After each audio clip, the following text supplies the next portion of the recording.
చెప్పండి. దెప్పకాయలపాడు రెండో పేరు లేని ఊరి పేరు దెప్పకాయలపాడు. ఇది వెస్ట్ గోదావరి, ఏలూరు జిల్లా.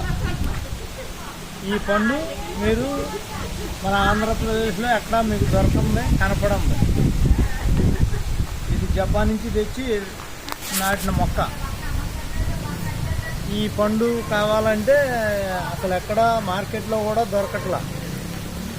విజయవాడ మార్కెట్, నూనె మార్కెట్ మొత్తం తిరిగినా ఈ ఫ్రూట్ పేరు మనకు తెలియకుండా ఉంది. ఇది జపాన్ నుంచి తెప్పించాం. వాళ్ళు ఏదో దీని పేరు చెప్తారు. ఇది కేజీ దాకా దీని బరువు ఉంటుంది. మొత్తం గింజ చాలా చిన్నదే.